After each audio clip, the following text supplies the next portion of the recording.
안녕하세요. 여러분의 마음을 따뜻하게 할 가족 이야기입니다. 시아버지를 20년간 모셨습니다.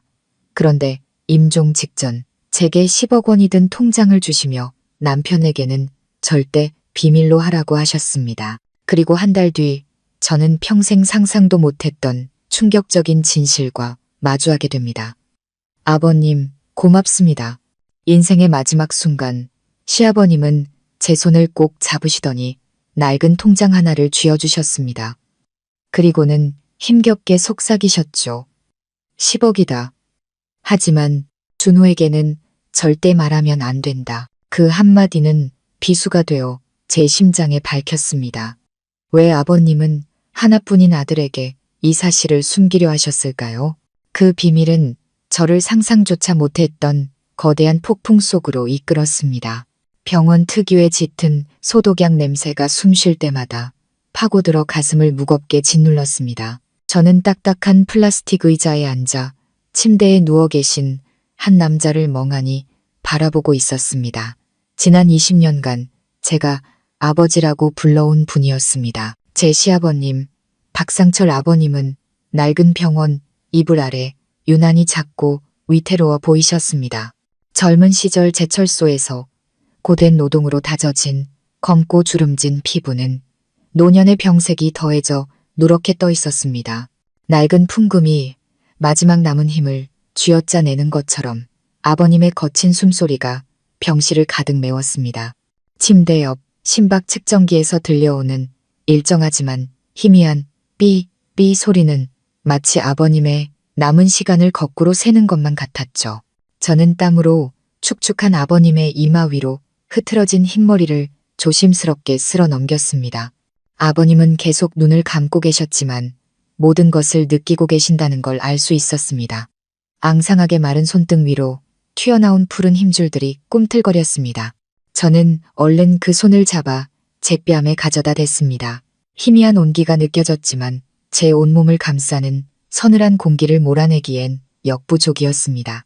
민서야, 이리 좀 더 가까이 오너라. 아버님의 목소리는 갈라져 거의 들리지 않았습니다.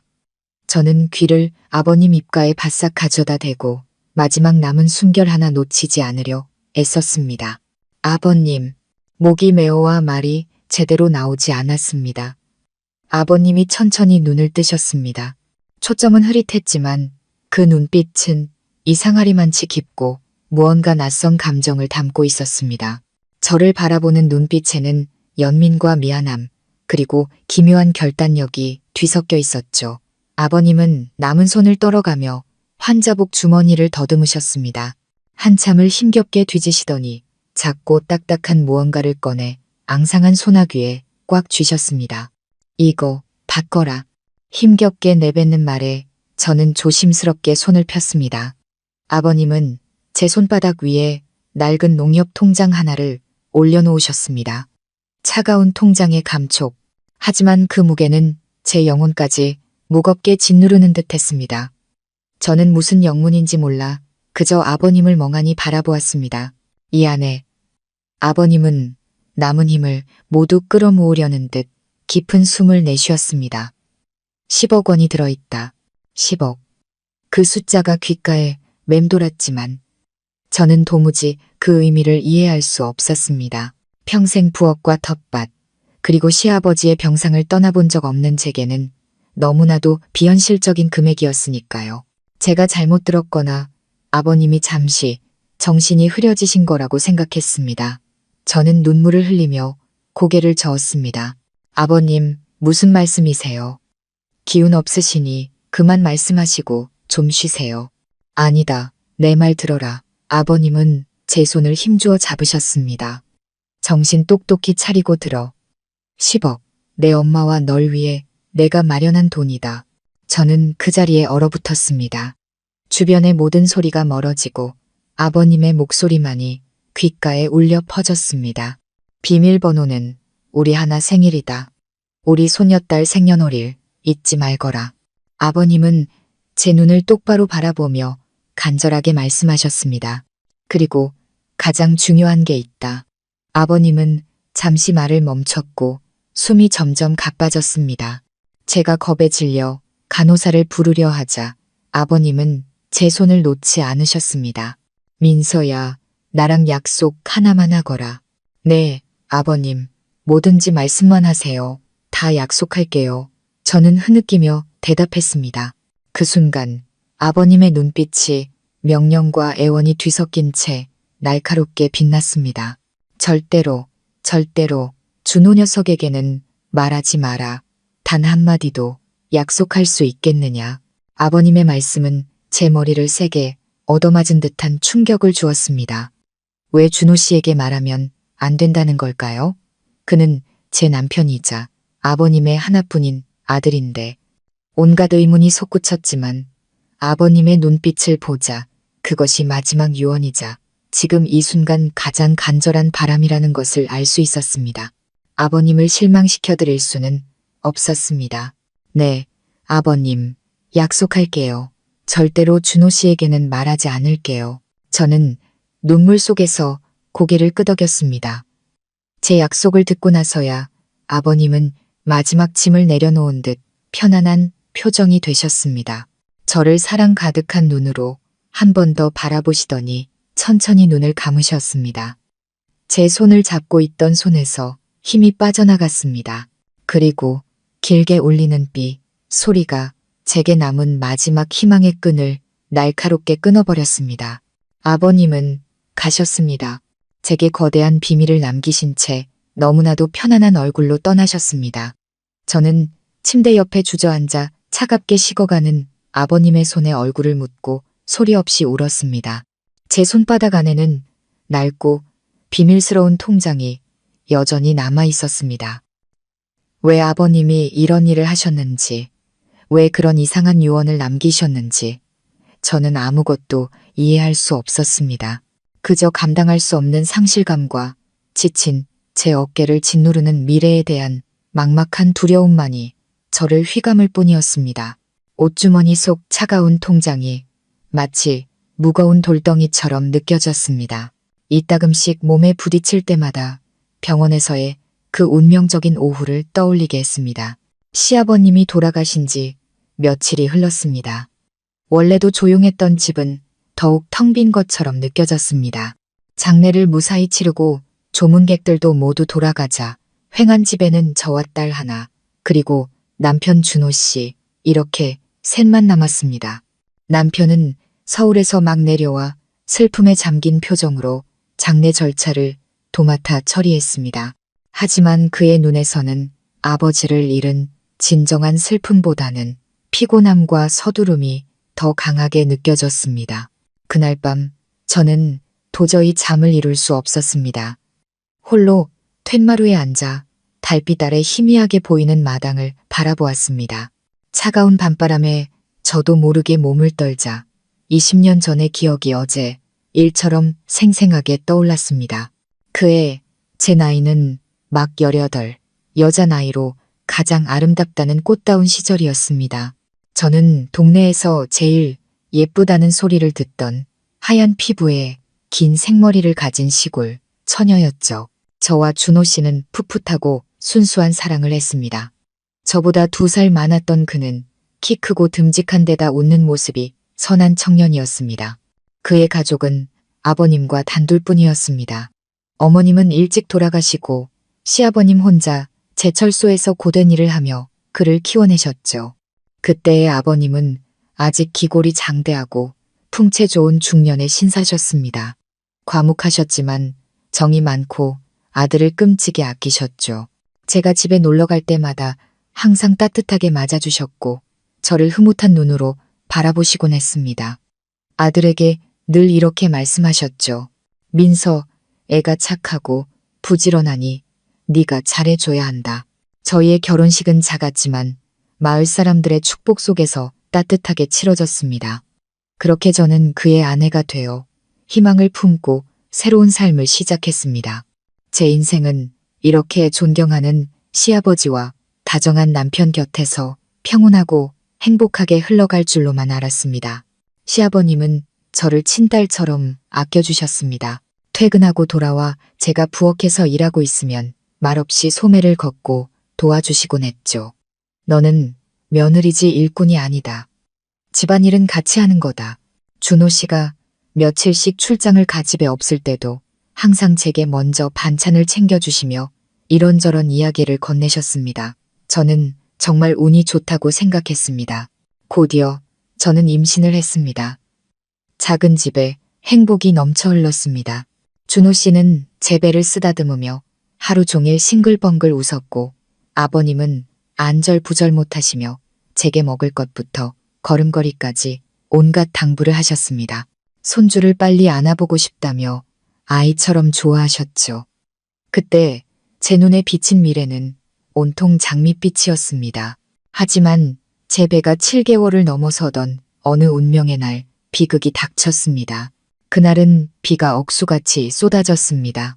저녁을 준비하던 중 저는 제철소에서 걸려온 전화를 받았습니다. 아버님이 산업재해를 당하셨다는 비보였습니다.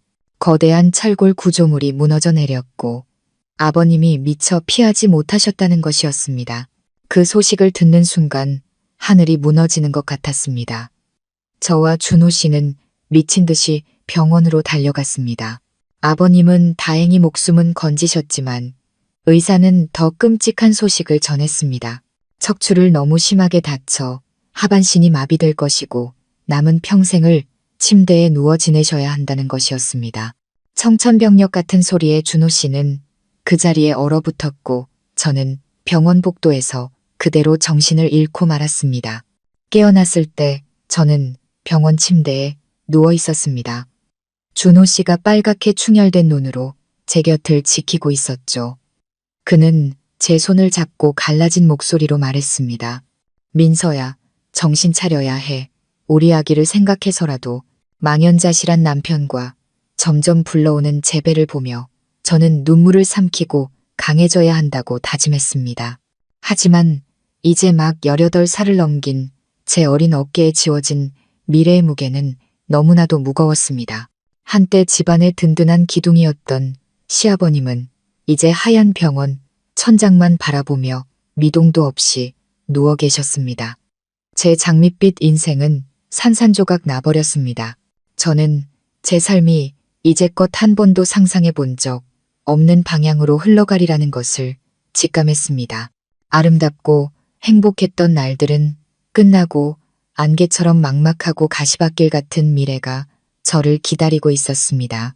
처음에 충격이 지나가자 우리는 혹독한 현실을 마주해야 했습니다. 아버님을 집으로 모셔오자 작은 집은 온갖 양냄새와 파스냄새로 가득 차 답답하고 비좁게 느껴졌습니다. 웃음소리가 가득했던 집은 깊은 한숨과 무거운 침묵으로 대체되었습니다. 모든 경제적 부담은 준호 씨의 어깨 위로 떨어졌습니다. 병원비, 약값, 곧 태어날 아이의 준비물까지 모든 것이 돈이었습니다. 회사에서 나온 보상금은 꽤 됐지만 장기적인 치료비에 비하면 턱없이 부족했죠. 철없던 청년이었던 준호 씨는 한순간에 가장이 되어야 했습니다. 저는 남편의 얼굴에 드리운 걱정과 무력감을 똑똑히 볼 수 있었습니다.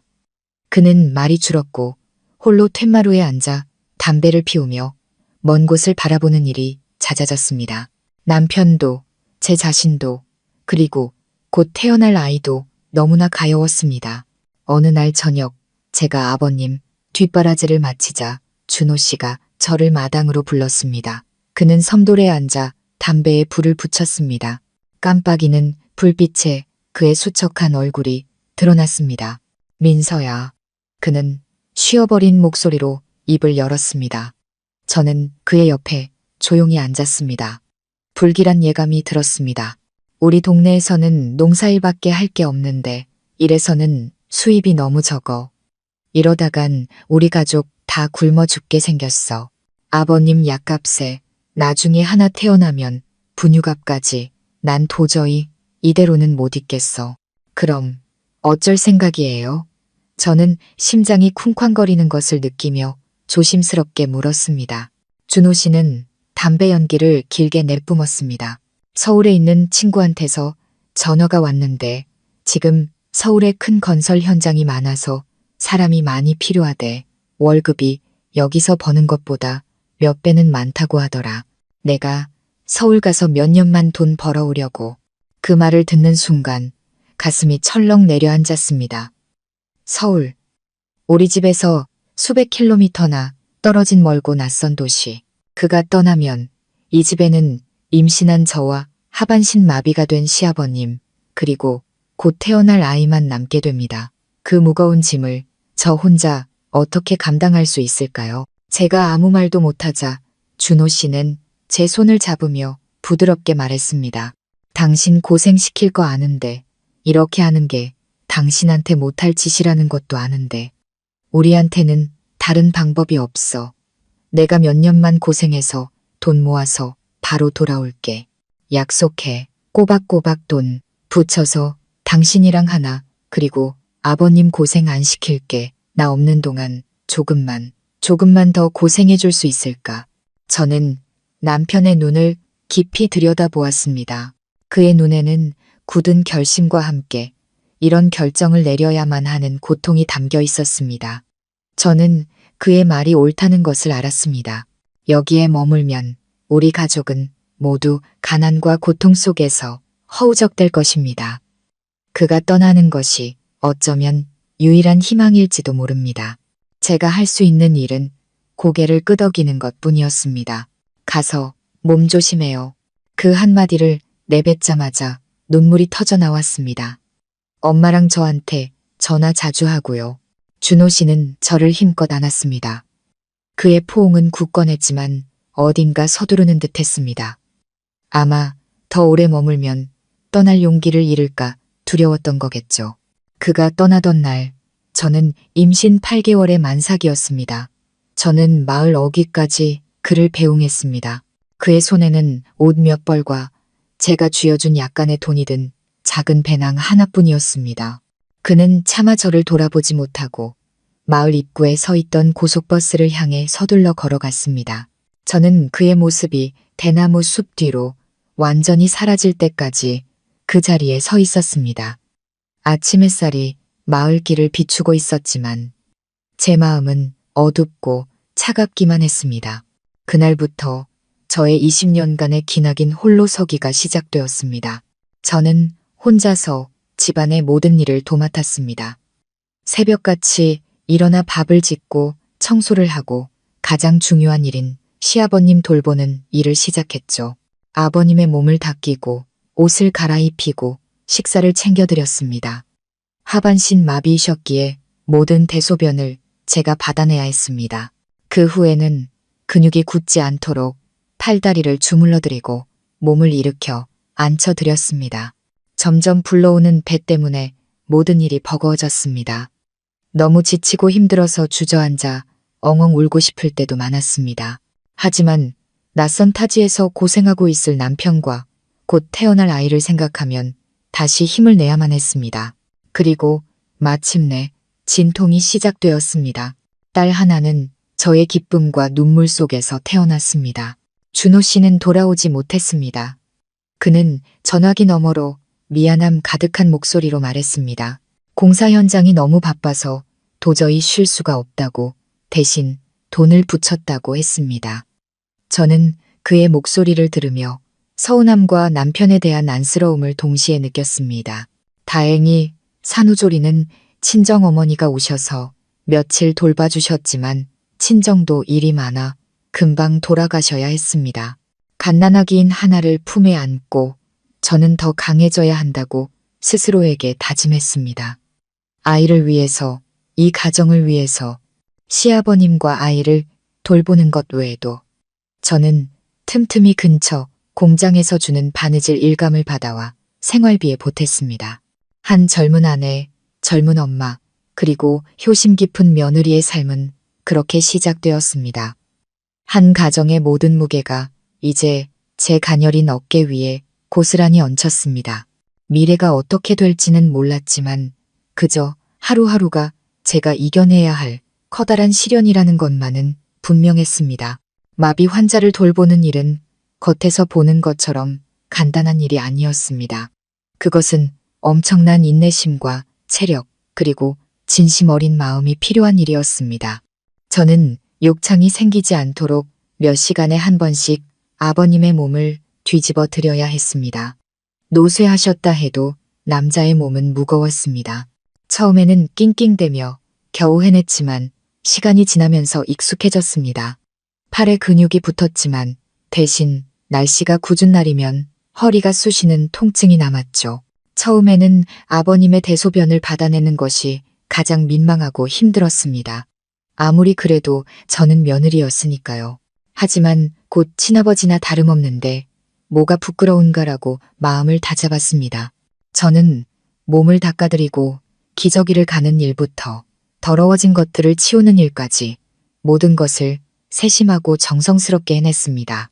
아버님이 스스로에게 자괴감을 느끼거나 위축되지 않으시길 바랐습니다.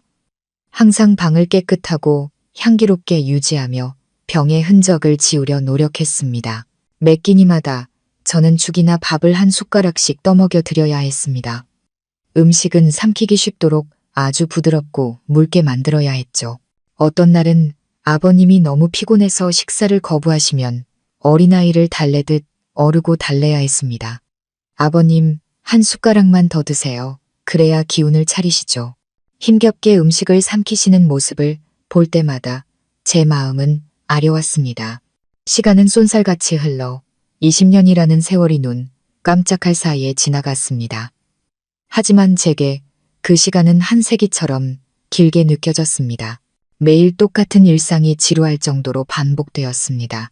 일어나서 밥하고 청소하고 아버님 돌보고 아이 챙기고 다시 밥하고 청소하고 아버님 돌보고 틈틈이 부업을 하고 녹초가 되어 잠자리에 드는 하루. 제 삶은 이름도 없는 끝없는 집안일과 함께 이 집이라는 네모난 공간 안에 갇혀버렸습니다.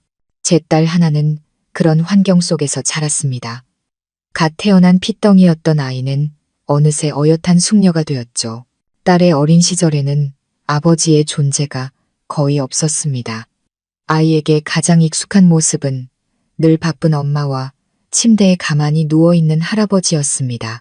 하나는 다행히 착하고 속 깊은 아이로 자라주었습니다. 어릴 때부터 자질구레한 집안일을 도왔고 조금 더 커서는 할아버지에게 책을 읽어드리고 팔다리를 주물러 드릴 줄 알았습니다. 딸의 존재는 기나긴 세월 동안 제게 가장 큰 위안이자 원동력이었습니다. 반면 준호 씨는 점점 더 멀어져 갔습니다. 처음 몇 년간은 전화도 자주 하고 매달 꼬박꼬박 돈도 붙여왔습니다. 명절이면 한두 번 집에 내려오기도 했죠. 하지만 시간이 흐를수록 전화는 뜸해졌고 보내오는 돈도 불규칙해졌습니다. 집에 오는 횟수도 줄어들었습니다. 어떤 해에는 공사 현장이 바쁘다는 핑계로 명절에도 내려오지 않았습니다. 그는 자기 집에서 손님처럼 구는 남자가 되어버렸습니다. 집에 와도 며칠 머물지 않고 서둘러 떠나기 바빴죠. 서울에서 사온 비싼 선물을 안겨주긴 했지만 남편이자 아버지로서의 따뜻한 관심과 사랑은 점점 희미해져 갔습니다. 그는 더 이상 제게 피곤하지 않냐고 묻거나 예전처럼 어깨를 주물러 주지 않았습니다. 아버님 병상 곁에 앉아 대화를 나누는 일도 거의 없었습니다. 형식적으로 몇 마디 안부를 묻고는 전화가 왔다며 마당으로 나가 몇 시간이고 통화를 하곤 했습니다. 저는 우리 사이에 보이지 않는 벽이 점점 더 높아지고 있다는 것을 느꼈습니다. 대화를 시도해봤지만 그는 늘 제가 너무 예민하게 생각한다며 자기가 밖에서 고생하는 건 다 이 가족을 위해서라고 둘러대기만 했습니다. 저의 20년 청춘은 그렇게 흘러갔습니다. 저는 젊음, 아름다움, 개인적인 꿈까지 모든 것을 이 가정을 위해 희생했습니다. 가끔 거울을 보면 18살에 예뻤던 제 모습은 온데간데 없었습니다. 그 자리에는 걱정과 고생으로 깊게 팬 주름, 수면 부족으로 퀭한 눈, 그리고 고된 노동으로 거칠어진 손을 가진 한 여인만이 서 있었습니다. 모두가 잠든 밤 홀로 앉아 소리 없이 눈물을 흘린 적이 한두 번이 아니었습니다. 서럽고 외로웠지만 누구에게도 털어놓을 수 없었습니다. 모든 슬픔을 가슴에 묻고 묵묵히 희생하는 것에 익숙해져 버렸기 때문입니다. 그저 가족이 평안하고 남편과 아이가 행복하다면 나의 모든 희생은 가치 있는 것이라고 스스로를 위로할 뿐이었습니다. 하지만 저는 몰랐습니다. 저의 그 숭고한 희생이 다른 누군가에 의해 무참히 짓밟히고 있었다는 사실을 말입니다. 가슴속에 묻어둔 제 속마음은 영원히 저 혼자만의 비밀일 줄 알았습니다. 어느 늦가을 오후가 되기 전까지는요. 창문으로 스며든 노란 햇살이 방바닥에 따스한 무늬를 그리고 있었습니다. 저는 침대 곁에 앉아 앙상하게 마른 시아버님의 다리를 정성스럽게 주무르고 있었습니다. 마당에서 들려오는 낙엽 소리와 아버님의 고른 숨소리만이 정적을 채웠습니다. 지난 20년간 이것은 저의 익숙한 일상이었습니다. 말없이 묵묵한 행동만이 오가는 시간이었죠. 그때 아버님이 갑자기 입을 여셨습니다. 오랜 침묵 끝에 나온 목소리는 낮고 잠겨 있었습니다. 민서야. 저는 깜짝 놀라 아버님을 올려다 보았습니다. 네, 아버님, 부르셨어요? 아버님은 바로 저를 보지 않으셨습니다. 창밖 어딘가 먼 곳을 응시하고 계셨죠. 벌써 20년이구나. 내가 이 집에 시집 온 지 꼭 20년이 되었어. 네, 아버님. 세월이 참 빠르네요. 저는 나지막이 대답하며 손을 멈추지 않았습니다. 아버님은 잠시 침묵하시더니 갑자기 고개를 돌려 제 눈을 똑바로 바라보셨습니다. 그 눈빛에는 평소의 피곤함 대신 말로 표현하기 힘든 깊은 감정이 담겨 있었습니다. 그리고 아버님은 지난 20년간 남편조차 단 한 번도 묻지 않았던 질문을 하셨습니다. 지난 세월 서러운 적은 없었느냐? 아버님의 질문은 제 마음속 오랫동안 녹슬어 있던 자물쇠를 여는 열쇠 같았습니다. 저는 그 자리에 얼어붙었습니다. 허공에서 제 손이 멈췄습니다. 서러움이라니요. 물론 있었죠. 너무나도 많았습니다. 아이가 아파 끙끙 앓을 때 홀로 밤을 새우던 밤들, 명절에 다른 집 가족들이 모여 웃음꽃을 피우는 것을 볼 때, 돌아오겠다는 남편의 약속이 몇 번이고 깨졌을 때, 너무 지쳐 쓰러질 것 같은데 기댈 어깨 하나 없을 때, 하지만 제가 무슨 말을 할 수 있을까요? 병으로 고통받고 계신 시아버님께 하소연을 늘어놓을 수는 없었습니다. 저는 억지 미소를 지으며 아버님의 시선을 피하기 위해 고개를 숙였습니다. 무슨 그런 말씀을 하세요, 아버님. 전 괜찮아요. 아버님 모시고 하나 키우는 건 제 몫인걸요. 그 대답으로 대화가 끝날 줄 알았습니다. 하지만 아버님은 길게 한숨을 내쉬었습니다. 그 한숨 소리가 어찌나 무겁게 들리던지요. 애써 숨기지 마라. 이 애비가 목석은 아니다. 내가 이렇게 누워만 있고 팔다리는 못 움직여도 귀는 들리고 눈은 보인단다. 네가 밤에 몰래 부엌에 나가 홀로 앉아 있을 때 너의 그 흐느끼는 소리를 내가 모를 줄 알았느냐? 내게 죽을 가져다 주기 전에 서둘러 눈물을 닦던 내 모습을 내가 못 봤을 줄 알았느냐? 아버님의 한마디 한마디는 제가 오랫동안 애써 쌓아 올린 견고한 성벽을 부수는 망치 같았습니다. 성벽은 금이 가기 시작하더니 이내 와르르 무너져 내렸습니다. 더 이상 참을 수가 없었습니다. 눈물이 뺨을 타고 흘러내려 옷깃을 적셨습니다. 소리내어 울지는 않았지만 가녀린 어깨가 세차게 떨렸습니다. 처음이었습니다. 누군가 제 아픔을 알아준 것은, 제 희생이 보이지 않는 것이 아니라고 말해준 것은, 아버님의 앙상한 손이 뻗어와 제 손등을 부드럽게 감쌌습니다. 울어라, 얘야. 실컷 울고 나면 속이 좀 나아질 게다. 이 애비와 그 못난 놈이 너를 너무 고생시켰구나. 그 말을 기다렸다는 듯 저는 어린아이처럼 소리내어 울기 시작했습니다. 침대가에 머리를 밟고 뜨거운 눈물이 멈추지 않고 쏟아지도록 내버려 두었습니다. 묵묵히 흘려보낸 제 청춘을 위해 울었습니다. 혼자서 감내해야 했던 외로움과 서러움을 위해 울었습니다. 그리고 마침내 누군가 나를 알아주었다는 안도감에 울었습니다. 아버님은 아무 말 없이 제 손등을 조용히 토닥여 주셨습니다. 힘없는 손길이었지만 그 안에는 끝없는 위로와 포용이 담겨 있었습니다. 그날 오후 작은 방 안에서 같은 처지에 놓인 두 사람, 육체의 고통을 겪는 한 사람과 마음이 무너진 한 사람은 서로에게서 깊은 공감을 발견했습니다. 저는 몇 년 만에 처음으로 이 집에서 더 이상 혼자가 아니라고 느꼈습니다. 그날 오후 이후로 집안의 공기는 미묘하게 변했습니다. 여전히 똑같은 일상이 반복되고 익숙한 침묵이 흘렀지만 저와 시아버님 사이에는 보이지 않지만 아주 단단한 유대감이 생겼습니다. 아버님은 더 이상 의무감으로 돌봐야 할 환자가 아니셨고 저 또한 그저 헌신적인 며느리만은 아니었습니다. 우리는 서로에게 정신적으로 의지하는 마음을 나누는 친구가 되었습니다. 저를 향한 아버님의 관심은 더욱 섬세하고 분명해졌습니다. 아버님은 제 삶의 아주 작은 부분까지 신경 쓰기 시작하셨습니다. 때로는 저 자신조차 잊고 지냈던 것들까지도요. 어느 추운 겨울 아침, 갑자기 날이 추워져 제가 청소를 하다가 마른 기침을 몇 번 했습니다. 잠시 후 아버님께 물을 떠다 드리자 아버님이 저를 보며 미간을 찌푸리셨습니다. 민서야, 텃밭에 가서 생강 몇 쪽 캐다가 꿀 타서 따뜻하게 마시거라. 나 돌본다고 내 몸은 챙기지도 않고 그러다 몸져 누우면 누가 돌봐주겠느냐. 아버님의 말씀은 꾸짖는 듯 했지만 제 코끝을 찡하게 만들었습니다. 이렇게 제 건강을 걱정해 준 사람이 얼마만이었을까요? 멀리 있는 남편은 전화 통화에서 돈과 일 얘기만 할 뿐 제게 건강한지 피곤한지 한번 물어본 적이 드물었습니다. 저는 아버님 말씀대로 따뜻한 생강차를 한 잔 만들어 마셨습니다.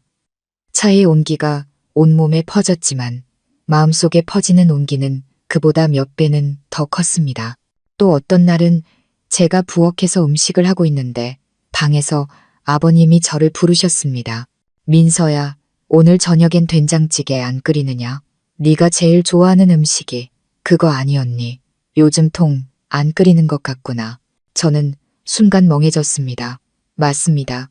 저는 된장찌개를 정말 좋아했습니다. 하지만 집안 형편이 어려워진 후로는 제 자신을 위해 번거로운 음식을 만드는 일이 거의 없었습니다.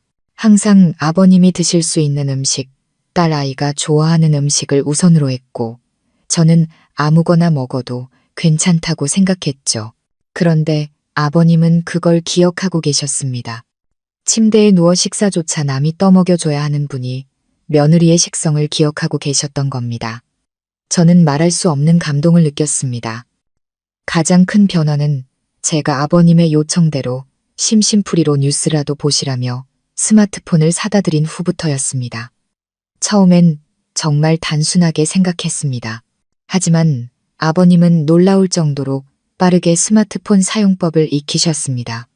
뉴스 기사를 읽는 것을 넘어 온갖 것들을 검색하고 배우셨죠. 어느 날 택배 기사님이 제 이름을 부르며 예쁘게 포장된 상자를 건네주었습니다. 저는 제가 주문한 것이 없어 어리둥절했습니다. 상자를 열어보니 하나에게 딱 맞는 예쁜 꽃무늬 원피스가 들어있었습니다. 제가 놀라고 있는데 하나가 방에서 뛰어나오며 기쁨의 함성을 질렀습니다. 잠시 후 방에 들어가 아버님께 여쭤보니 아버님은 그저 인자하게 웃으실 뿐이었습니다.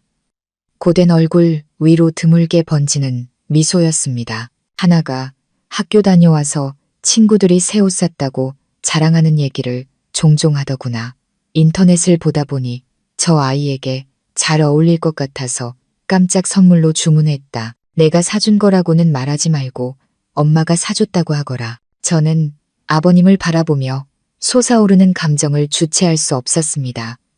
아버님은 저뿐만 아니라 제 딸까지 챙기고 계셨던 겁니다. 얼마 되지 않는 연금으로 손녀에게 기쁨을 안겨주셨습니다.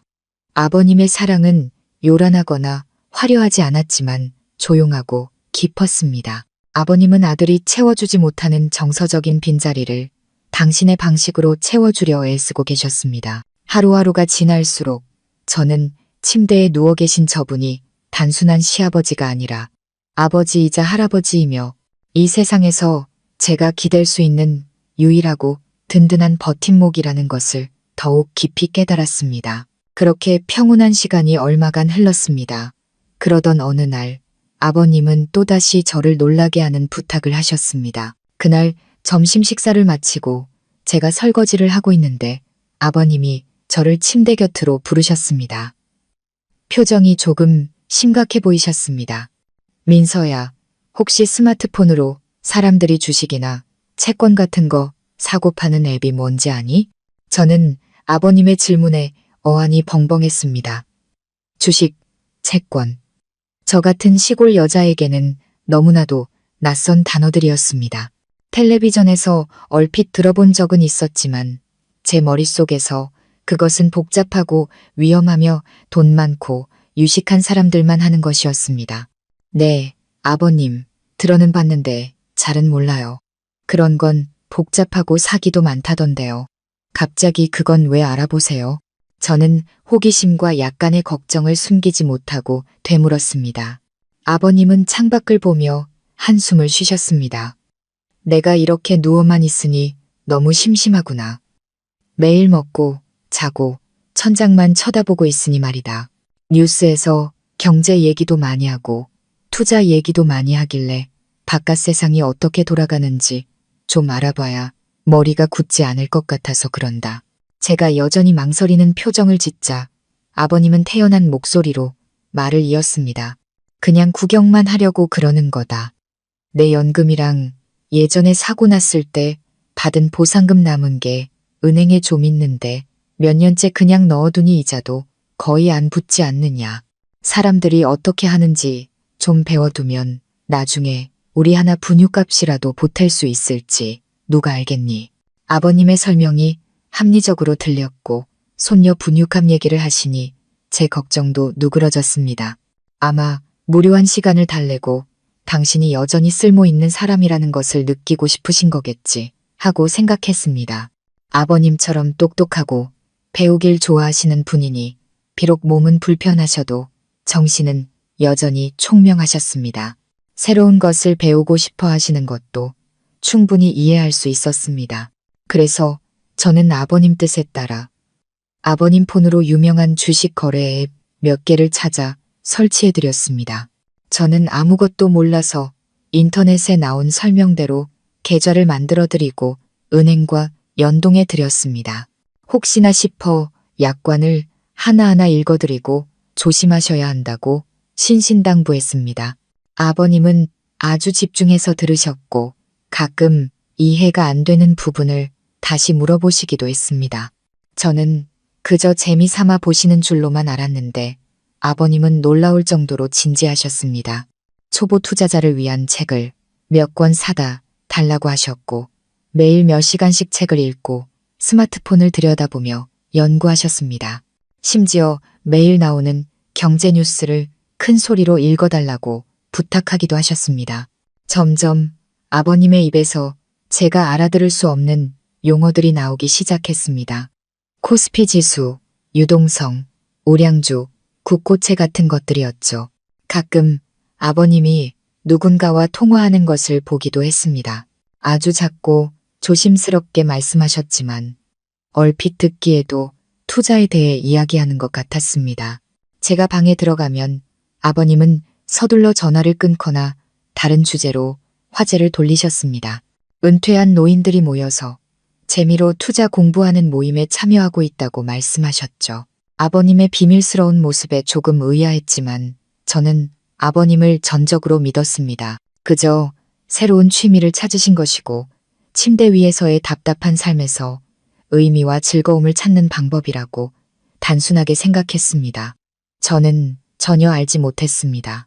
그 무해해 보이는 활동 뒤에서 거대하고 은밀한 계획이 시작되고 있었다는 것을. 훗날 제 모녀의 인생을 완전히 바꾸어 놓을 그 계획을 말입니다. 시아버님이 남몰래 당신만의 계획을 세우고 계시는 동안 다른 폭풍이 밀려오기 시작했습니다. 바로 남편 준호 씨에게서였죠. 예전에는 뜸하긴 해도 전화 내용은 아버님과 저 그리고 딸의 안부를 묻는 것이었습니다. 하지만 약 1년 전부터 통화 내용이 바뀌기 시작했습니다. 그는 일에 대해 하소연하기 시작했습니다. 요즘 서울에서 일 구하기가 너무 힘들어. 그는 전화기 너머로 피곤한 목소리로 말했습니다. 경쟁도 심하고 거래처에서는 공사 대금을 자꾸 미루고 나 지금 돈이 꽉 막혔어. 몇 번의 하소연 끝에 그의 본론이 나왔습니다. 처음으로 그가 돈을 부탁했습니다. 민서야, 혹시 집에 여윳돈 좀 있으면 나한테 몇백만 원만 붙여줄 수 있을까? 급한데 좀 써야 해서. 거래처에서 돈 들어오면 바로 갚을게. 그의 말을 듣고 저는 걱정과 안쓰러움이 동시에 들었습니다. 낯선 타지에서 혼자 고생하는 남편이 안쓰러웠고 집안의 경제 상황이 걱정되었습니다.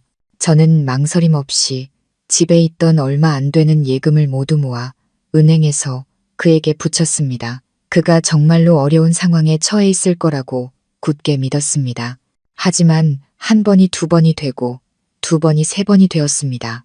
그가 돈을 요구하는 횟수는 점점 잦아졌습니다. 매번 그럴듯한 이유를 댔습니다. 건설 자재 대금을 치러야 한다. 새로운 공사를 따내기 위해 사람들에게 접대를 해야 한다. 같이 일하는 동료가 사고를 당해 급하게 돈을 빌려줘야 한다. 등등. 그렇게 한 번에 몇백만 원씩 그가 요구하는 금액은 점점 커졌고 집안의 예금은 금세 바닥을 드러냈습니다. 남편에게 돈을 보내기 위해 저는 허리띠를 졸라매야 했습니다. 식탁은 더 초라해졌고 저와 하나의 새 옷은 사치가 되었습니다. 저는 생활비를 벌기 위해 밤늦게까지 바느질 일감을 더 받아야 했습니다. 수면 부족으로 눈 밑은 점점 어두워졌지만 남편을 위해, 가정을 위해 희생해야 한다고 스스로를 다독였습니다. 딸 하나는 어느새 숙녀가 되어 있었습니다. 한창 먹고 꾸밀 나이인 아이는 친구들과 자신을 비교하기 시작했습니다. 어느 저녁 식사 자리에서 아이는 머뭇거리며 말했습니다. 엄마, 내 외투가 너무 낡아서. 학교에 입고 가면 친구들이 쳐다봐. 그리고 우리 반 애들은 다 최신 스마트폰도 있고 예쁜 옷 입고 놀러 다니는데. 거기까지 말한 아이는 고개를 푹 숙였습니다. 제가 속상해할까봐 두려워하는 것 같았습니다. 아이의 말은 작은 비수가 되어 제 가슴에 밝혔습니다. 딸이 너무나도 안쓰러웠습니다. 아이는 또래 친구들에 비해 너무 많은 것을 참고 지냈습니다. 마땅히 누려야 할 평범한 삶을 누리지 못하고 있었죠. 저는 그저 아이의 머리를 쓰다듬으며 목맨 소리로 말할 수밖에 없었습니다. 엄마가 알았어. 엄마가 돈 벌어서 꼭 사줄게. 우리 딸. 그날 밤 저는 뜬 눈으로 밤을 새웠습니다. 돈이 어디서 난단 말인가. 버는 돈은 생활비로도 부족한데 준호 씨에게 계속 돈을 보내야 하는 상황이었습니다. 저는 큰 모순을 느끼기 시작했습니다. 남편은 서울에서 일하면 돈을 많이 번다고 했습니다. 그런데 왜 계속 돈이 부족할까요? 왜 집에 생활비를 보태주기는커녕 오히려 시골에 있는 가족이 허리띠를 졸라매 그에게 돈을 보내야만 하는 걸까요? 그 질문들이 머릿속을 헤집고 다니며 제 마음에 처음으로 의심의 씨앗을 심었습니다. 저는 애써 그 생각들을 떨쳐내려 했습니다. 남편을 믿으려 했고 그의 말을 믿으려 했습니다. 하지만 불안감은 점점 커져가는 먹구름처럼 이미 수많은 풍파를 겪은 제 모녀의 삶 위로 또 다른 폭풍이 몰려오고 있음을 예고하고 있었습니다. 한 번 싹튼 의심의 씨앗은 제 마음속에서 조용히 자라나기 시작했습니다. 저는 애써 그것을 무시하고 일상의 고단함 속에 깊이 묻어두려 했습니다. 하지만 의심은 끈질기게 고개를 들고 제 모든 생각을 파고들었습니다. 준호 씨의 말과 행동 사이의 모순은 점점 더 뚜렷해졌습니다. 그는 일이 어렵다고 했지만 아주 가끔 집에 내려올 때면 항상 말끔한 옷차림에 최신형 스마트폰을 들고 있었고 몸에서는 낯선 향수 냄새가 희미하게 풍겼습니다. 모든 것이 그저 막연한 의심으로 끝났을지도 모릅니다. 어느 날 오후 시아버님과의 대화가 없었다면 말입니다. 그날 저는 준호 씨의 전화를 막 끄는 참이었습니다. 또다시 익숙한 레퍼토리였습니다.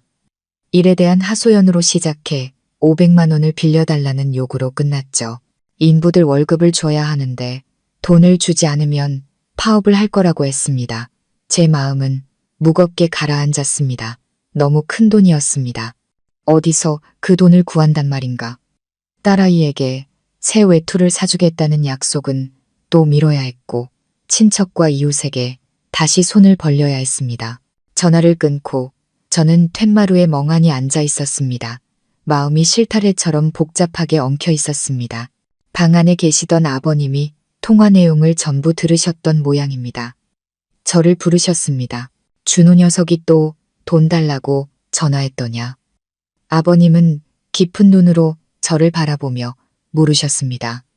저는 지친 기색을 숨기지 못하고 고개를 끄덕였습니다. 네, 아버님. 일 때문에 급하게 필요하다고 하네요. 아버님은 한동안 말이 없으셨습니다. 그의 총명한 눈빛은 제 마음속까지 꿰뚫어 보는 듯 했습니다. 그리고 천천히 입을 여셨습니다. 그의 질문은 저로 하여금 모든 것을 다시 생각하게 만들었습니다. 민서야, 너는 지난 20년간 준호 녀석이 얼마를 벌었고 집에는 얼마를 보냈는지 한 번이라도 계산해 본 적이 있느냐? 아버님의 질문은 질책이 아니었습니다. 이성적이고 냉철한 깨우침이었습니다. 정말 그랬습니다. 저는 한 번도 그런 생각을 해본 적이 없었습니다. 그저 믿고 희생하고 남편이 하라는 대로 따랐을 뿐입니다. 단 한 번도 그를 의심하거나 계산하려 들지 않았습니다. 제가 멍하니 있자 아버님은 말을 이으셨습니다. 그의 목소리는 여전히 차분했지만 한마디 한마디가 제 가슴을 때리는 망치 같았습니다. 내 말을 잘 들어라. 남자가 집을 떠나 타지에서 돈을 번다는 것은 처자식과 가족을 책임지기 위함이다. 그런데 만약 그 오랜 세월 동안 가족에게 생활비 한 푼 제대로 보내주지 못하고 오히려 시골집에서 돈을 빌려가야 하는 상황이라면 가능성은 두 가지뿐이다. 아버님은 잠시 말을 멈추고 저를 똑바로 바라보셨습니다. 하나는 그놈이 아주 무능력해서 하는 일마다 실패하는 놈이거나 둘째는 아버님은 마치 그 쓴 말을 뱉어내기 싫다는 듯 잠시 머뭇거리셨습니다. 그놈이 번 돈 전부를 다른 곳에 쓰고 있거나 다른 곳. 그 두 글자가 제 귓가에 맴돌았습니다. 모호했지만 엄청난 무게를 담고 있었습니다. 다른 곳이 어디란 말인가. 갑자기 심장이 쿵하고 내려앉았습니다. 준호 씨의 변화, 서두르던 전화통화, 낯선 향수 냄새, 모든 조각들이 한순간에 맞춰지기 시작했습니다. 너무 깊이 생각지는 마라. 아버님은 제 생각을 읽으신 듯 말씀하셨습니다. 나는 그저 네가 정신을 차리길 바랄 뿐이다.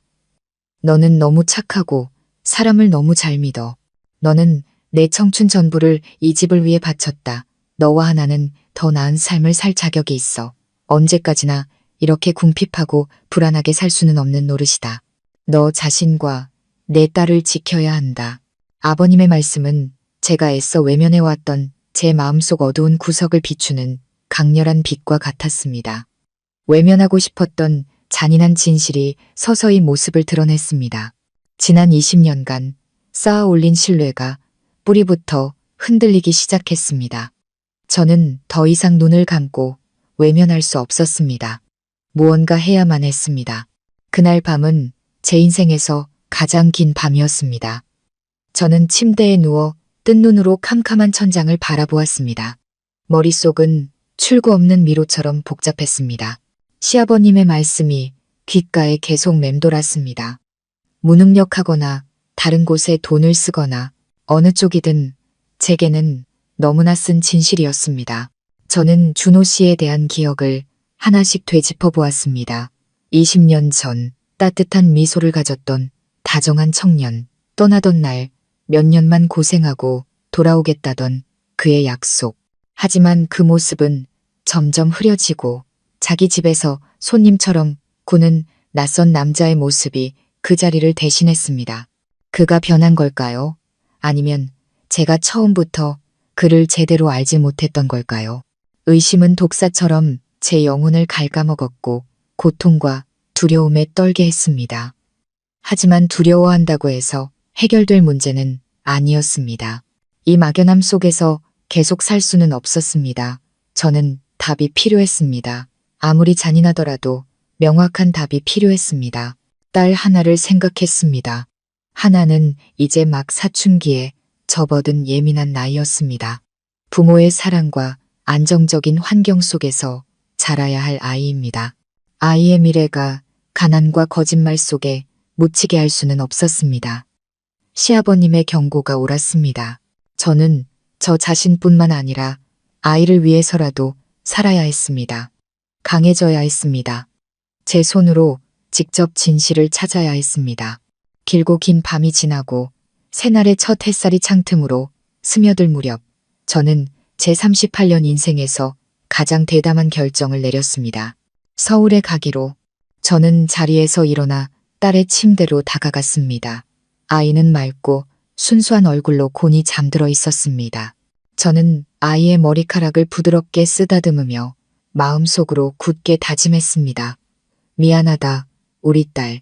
엄마가 널 위해서, 너의 미래를 위해서 꼭 해야만 하는 일이란다. 그날 아침 저는 시아버님께 제 결정을 말씀드렸습니다.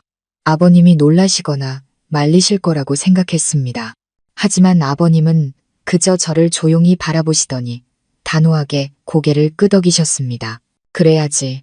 가봐야 한다. 가서 그놈이 도대체 무슨 짓을 하고 있는지 내 눈으로 똑똑히 봐야 해. 가서 흑백을 가려야지. 걱정 말고 다녀오너라. 나는 집에서 혼자 지낼 수 있다.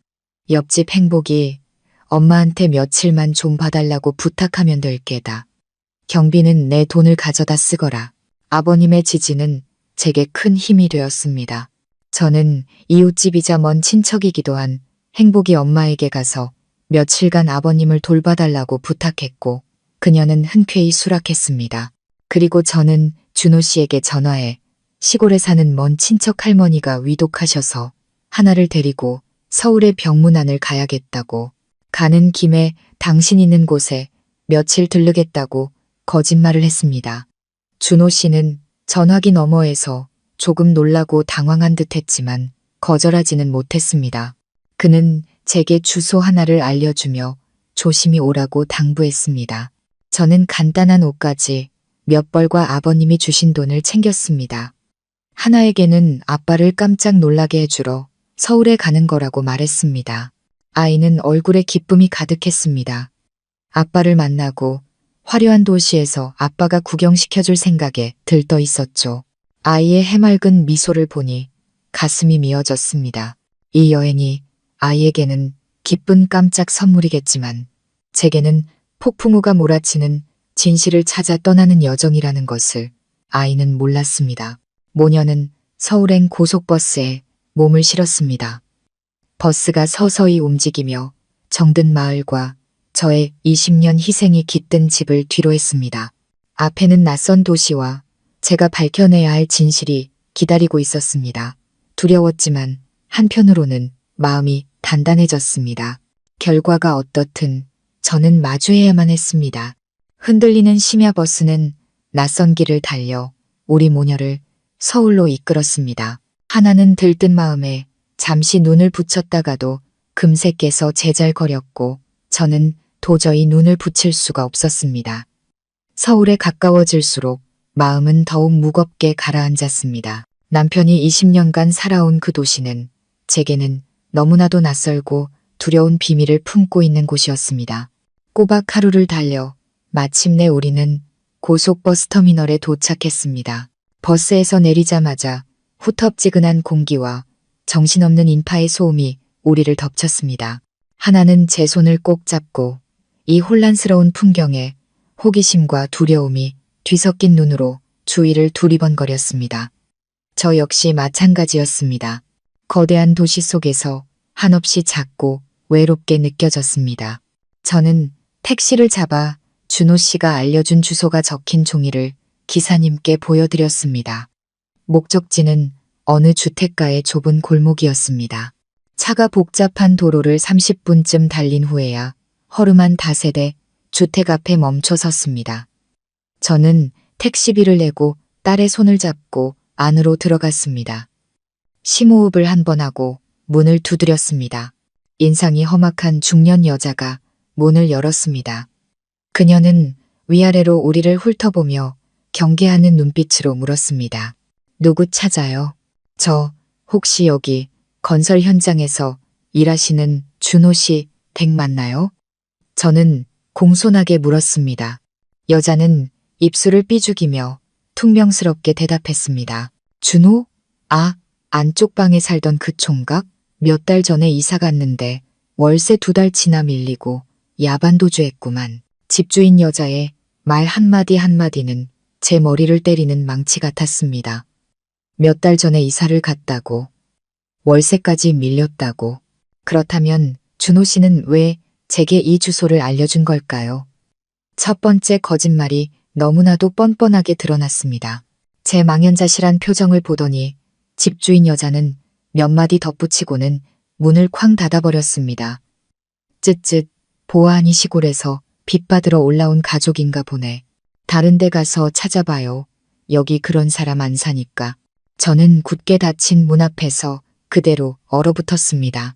하나가 어리둥절한 표정으로 물었습니다. 엄마, 왜 그래요? 아빠, 여기 안 살아요. 저는 딸에게 뭐라고 대답해야 할지 몰랐습니다. 아이의 손을 잡고 골목 어귀의 작은 찻집에 들어가 잠시 자리를 잡았습니다. 저는 전화기를 꺼내 준호 씨의 번호를 눌렀습니다. 심장이 미친 듯이 뛰었습니다. 한참 만에야 그가 전화를 받았습니다. 잠이 덜 깬 목소리였습니다. 여보세요. 준호 씨, 나예요. 저는 최대한 평정심을 유지하려 애썼습니다. 우리 지금 서울 도착했어요. 당신이 알려준 주소로 왔는데 여기 사람들은 당신 이사 간 지 오래됐다는데요. 전화기 저편에서 몇 초간 침묵이 흘렀습니다. 그가 숨을 들이마시는 소리가 들렸습니다. 그리고 그는 약간 당황한 듯 했지만 금세 아무렇지 않은 척 목소리를 가다듬고 말했습니다. 맞다. 내가 깜빡했네. 얼마 전에 현장을 옮겼거든. 새 현장이 예전 집이랑 너무 멀어서 근처로 이사했어. 내가 지금 현장에서 너무 바빠서 당신들 마중 나갈 수가 없네. 이렇게 하자. 근처에 여관이라도 잡아서 일단 좀 쉬고 있어. 오늘 저녁에 일 끝나자마자 달려갈게. 내가 다 보상해줄게. 또 현장, 또 바쁘다는 핑계. 아내의 직감은 그가 거짓말을 하고 있다고 말해주었습니다. 하지만 제가 지금 뭘 할 수 있을까요? 낯선 도시에서 아는 사람 하나 없이 어디로 가야 할지도 모르는 상황이었습니다. 저는 어쩔 수 없이 동의했습니다. 그럼 저녁에 꼭 와요. 응, 저녁에 갈게. 밥 꼭 챙겨 먹고. 나 지금 부장님이 부르셔서 들어가 봐야겠다. 끊을게. 그는 제가 더 말할 틈도 없이 서둘러 전화를 끊었습니다. 저는 꺼진 화면을 멍하니 바라보았습니다. 실망감, 혼란스러움, 그리고 분노가 뒤섞인 감정이 휘몰아쳤습니다. 그의 거짓말은 너무나도 서툴렀습니다. 정말 일 때문에 바쁘다면 왜 이사한 사실을 숨겼을까요? 왜 잠깐이라도 시간을 내서 처자식을 마중 나오지 못하는 걸까요? 모든 것이 점점 더 의심스러워졌습니다. 저는 옆에서 제 어깨에 기대 지쳐있는 딸을 보았습니다. 아빠를 위한 깜짝 여행은 아빠의 거짓말로 시작되었습니다. 그리고 저는 이것이 마지막 거짓말이 아닐 것이라는 것을 직감했습니다. 준호 씨의 말대로 저는 근처 사람들에게 물어 허름한 여관의 방을 하나 잡았습니다.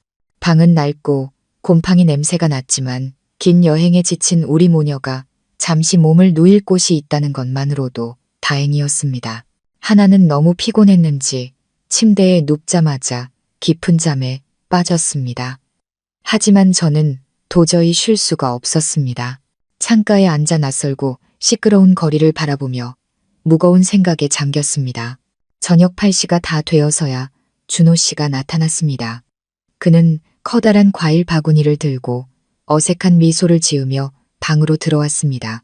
그의 모습은 제가 상상하던 고된 노동자의 모습과는 거리가 멀었습니다. 고급 셔츠에 잘 다려진 바지, 깔끔하게 빗어 넘긴 머리까지, 먼지 가득한 건설. 현장에서 막 퇴근한 사람의 모습이 아니었습니다. 미안해. 오늘 일이 너무 많아서 이제야 끝났어. 그는 과일 바구니를 내려놓고는 곤히 잠든 딸에게 다가가 뺨에 입을 맞췄습니다. 우리 딸, 오느라 고생 많았지. 그의 행동은 자연스러워 보였지만 그 이면의 어색함과 불편함을 저는 느낄 수 있었습니다. 근데 갑자기 어떻게 올 생각을 했어. 미리 말이라도 해주지. 그는 제게로 고개를 돌리며 가볍게 핀잔을 주듯 물었습니다. 당신을 놀라게 해주고 싶었어요. 저는 그의 눈을 똑바로 쳐다보며 대답했습니다. 그리고 하나가 아빠를 너무 보고 싶어 해서요. 준호 씨는 제 시선을 피하며 의자에 앉았습니다. 그는 형식적으로 집안 사정과 아버님의 건강에 대해 물었습니다. 많은 말을 했지만 정작 서울에서의 자신의 일이나 생활에 대해서는 한마디도 하지 않았습니다. 그날 저녁 그는 우리를 꽤 근사한 식당으로 데려갔습니다. 맛있는 음식을 잔뜩 시키고 딸에게 반찬을 집어주며 재미있는 이야기를 들려주었습니다. 그는 어색함과 당혹감을 감추려는 듯 억지로 화목하고 즐거운 분위기를 만들려 했었습니다. 하나는 신이 나서 아빠에게 학교 얘기를 제잘거렸습니다. 하지만 저는 음식이 넘어가지 않았습니다.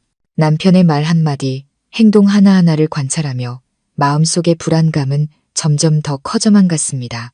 다음 날 저는 그를 마지막으로 시험해보기로 결심했습니다. 아침 식사 후에 제가 말했습니다. 오늘 쉬는 날이죠. 당신 일하는 건설 현장에 한번 데려가 줘요. 우리 남편이 20년 동안 고생한 곳이 어떤 곳인지 보고 싶어요. 제 말에 준호 씨는 움찔하며 얼굴이 굳었습니다.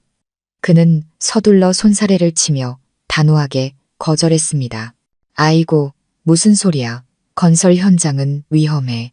온통 쇳덩어리의 기계들 뿐인데 볼 게 뭐 있다고. 먼지 날리고 더러운 곳에 당신이랑 하나를 왜 데려가. 내가 동물원이나 놀이공원에 데려가 줄게. 놀러 가고 싶은 거 아니에요. 그냥 당신 일하는 곳이 보고 싶어요. 멀리서 잠깐만이라도 보면 안 돼요? 제가 고집을 부리자 그는 짜증을 내기 시작했습니다. 안 된다고 했잖아. 당신은 왜 이렇게 남 생각은 안 해. 거긴 관광지가 아니라고. 외부 사람은 출입 금지야. 괜히 부장님 눈에 띄면 나만 곤란해져. 그의 태도, 비정상적일 정도로 격렬한 거절이 제 모든 의심에 대한 명확한 답이 되었습니다. 그의 일이 정말 떳떳하다면 처자식이 찾아오는 것을 두려워할 이유가 없었습니다. 그는 분명 무언가를 제가 알아서는 안 될 거대한 비밀을 숨기고 있었습니다. 대화는 팽팽한 긴장감 속에서 끝났습니다. 그날 하루 종일 준호 씨는 저를 피했습니다. 바쁜 일이 있다는 핑계를 대고 우리 모녀만 남겨두고 나가버렸습니다. 그리고 저녁이 되어서야 돌아왔습니다. 그의 손에는 다음 날 아침 일찍 우리를 시골로 돌려보낼 버스표 2장이 들려 있었습니다. 요즘 일이 너무 바빠서 당신들을 챙겨줄 시간이 없네. 일단 먼저 내려가 있어. 내가 시간 나면 곧 내려갈게. 그는 제 눈을 마주치지 못하고 말했습니다. 우리를 서둘러 돌려보내려는 그의 모습은 제 의심을 확신으로 바꾸었습니다. 제 세상이 무너져 내리기 시작했습니다. 저는 말없이 버스표를 받아들었습니다. 심장이 누군가에게 꽉 움켜쥐어진 것처럼 아팠습니다. 이번 서울 여행은 이미 오래전에 죽어버린 우리 결혼의 종말을 제 눈으로 직접 확인하기 위한 여정이었던 모양입니다. 그날 밤 준호 씨는 여관에서 우리와 함께 잤습니다. 그는 애써 다정한 첫 과일을 깎아주고 딸과 함께 텔레비전을 보았습니다. 하지만 저는 그 모든 것이 서투른 연극이라는 것을 알았습니다. 그는 저를 달래고 자신의 당혹감을 감추고 우리 모녀를 하루빨리 쫓아내고 싶어 했습니다.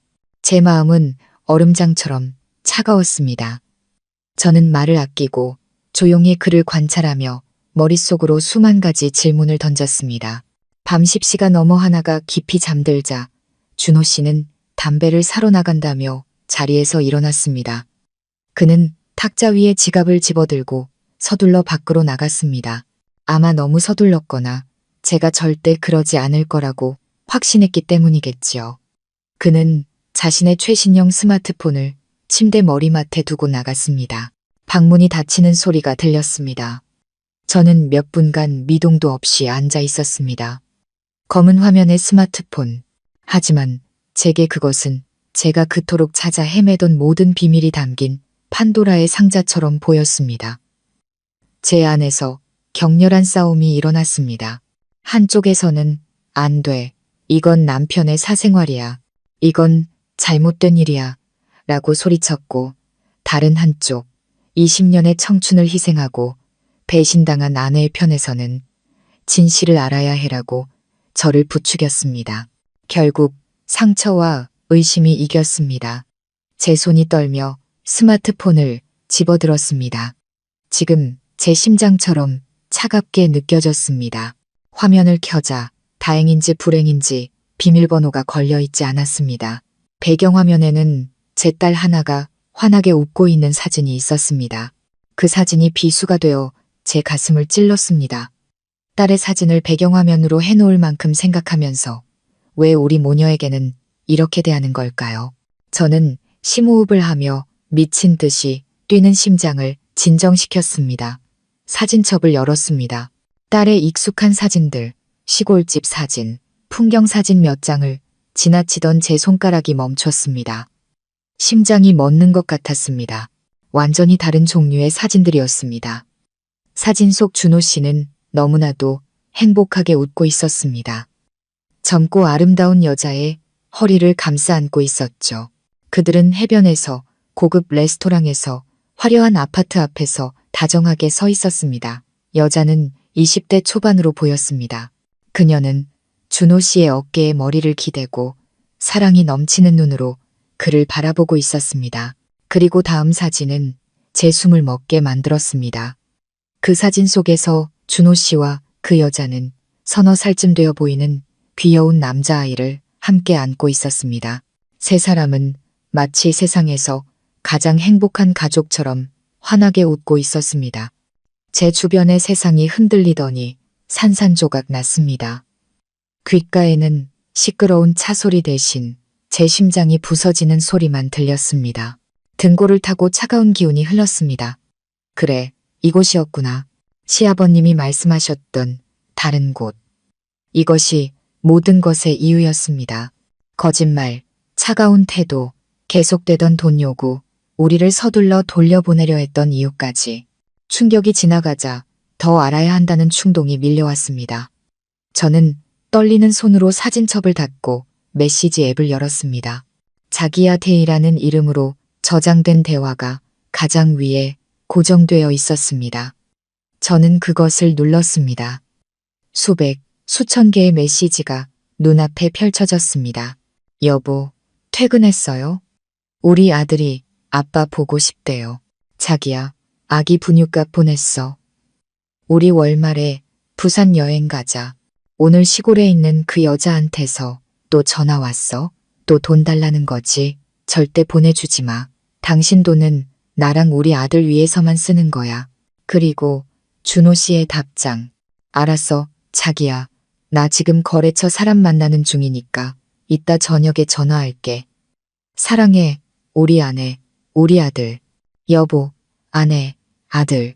그 다정한 단어들이 수천 개의 바늘이 되어 제 살을 찔렀습니다. 저는 한 글자도 놓치지 않고 모든 것을 읽었습니다. 마치 물에 빠져 죽어가는 사람이 왜 자신이 바다에 밀쳐졌는지 필사적으로 이해하려는 것처럼. 그는 이미 오래전에 다른 가정을 꾸렸던 겁니다.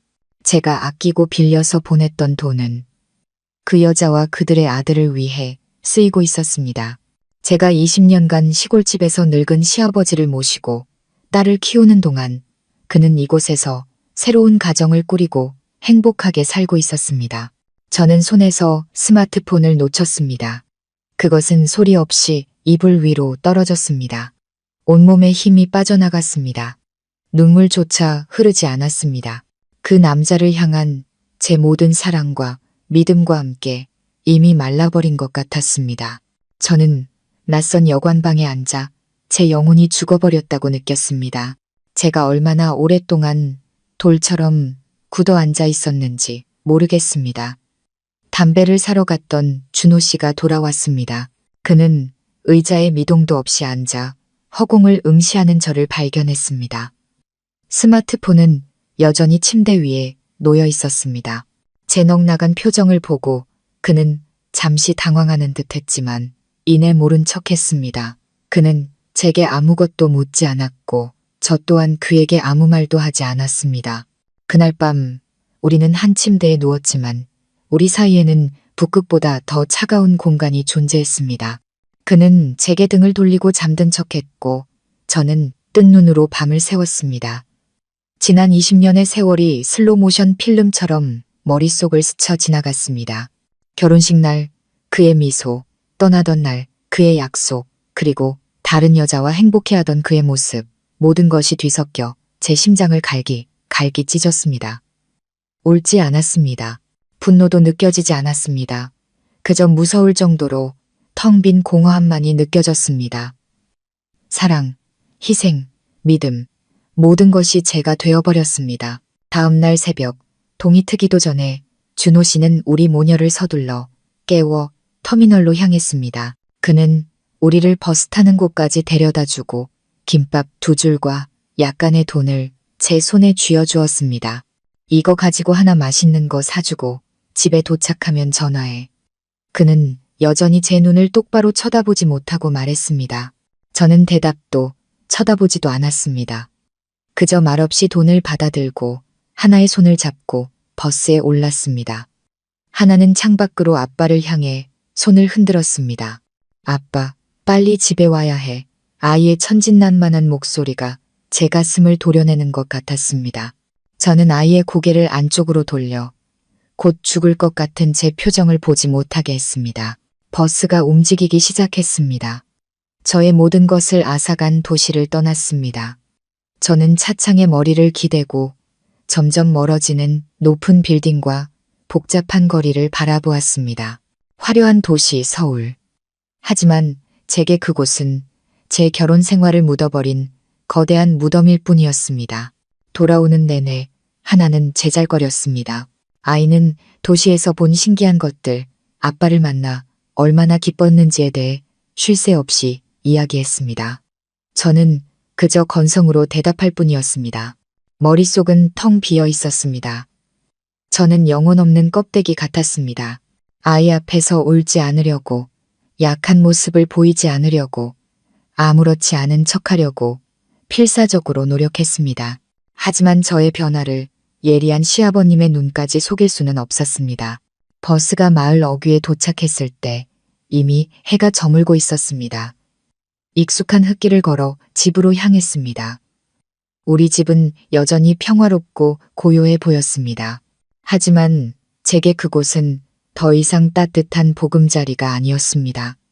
텅 빈 껍데기일 뿐이었죠. 집으로 들어서자 툇마루에 앉아 계신 아버님이 보였습니다. 오랫동안 우리를 기다리신 듯 했습니다. 우리를 보신 아버님은 많은 것을 묻지 않으셨습니다. 그저 제 얼굴을 스쳐 지나가는 눈빛으로 무언가 잘못되었다는 것을 알아채신 듯 했습니다. 저는 애써 미소를 지어 보였지만 우는 것보다 더 일그러진 표정이었을 겁니다. 아버님, 저희 다녀왔어요. 갈라진 목소리가 나왔습니다.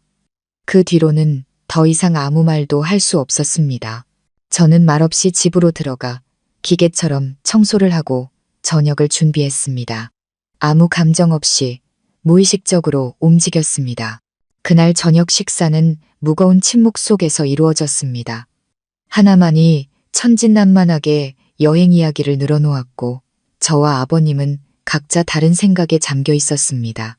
아버님은 제게 아무것도 캐묻지 않으셨습니다. 그저 걱정과 연민이 가득한 눈으로 저를 조용히 지켜보실 뿐이었습니다. 아버님은 알고 계셨습니다. 제가 긴 여행의 피로뿐만 아니라 산산조각 난 마음을 가지고 돌아왔다는 것을. 서울에서 돌아온 후 이틀 동안 저는 몽유병 환자처럼 지냈습니다. 낮에는 기계처럼 집안일을 했습니다. 시아버님을 돌보고 밥을 하고 청소를 했죠.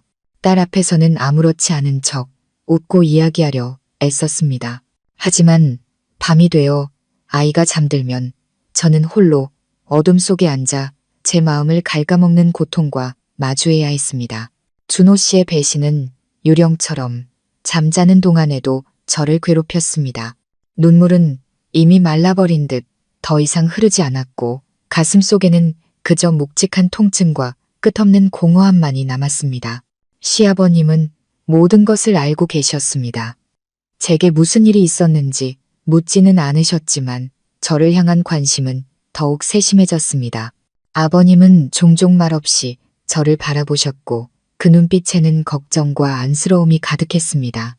제가 억지로 버티고 있다는 것을 아시고 스스로 정리할 시간을 주셨습니다. 그러던 어느 날 밤 모두가 잠든 후 저는 홀로 툇마루에 앉아 있었습니다. 하늘에는 달도 별도 없이 제 마음처럼 칠흑 같은 어둠만이 깔려 있었습니다. 서늘한 밤바람이 불어와 제 앙상한 어깨를 감쌌습니다. 그때 시멘트 바닥 위로 휠체어 바퀴 구르는 소리가 들렸습니다.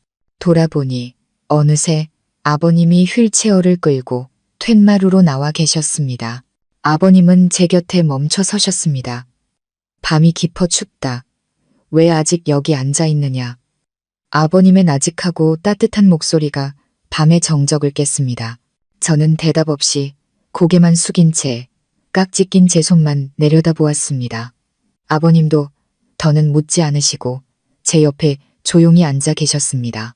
아버님의 침묵은 답답하지 않았습니다. 오히려 따뜻한 위로처럼 느껴졌습니다. 한참 후에야 아버님이 입을 여셨습니다. 제게 상처를 줄까봐 두려워하는 듯 아주 조심스러운 목소리였습니다. 무슨 일이든 애비에게 털어놓아라. 혼자 끙끙 앓다가 병난다. 아버님의 그 한마디는 예전처럼 다시 한번 제 마음의 가장 약한 부분을 건드렸습니다. 며칠간 애써 쌓아 올렸던 강인함의 벽이 순식간에 무너져 내렸습니다.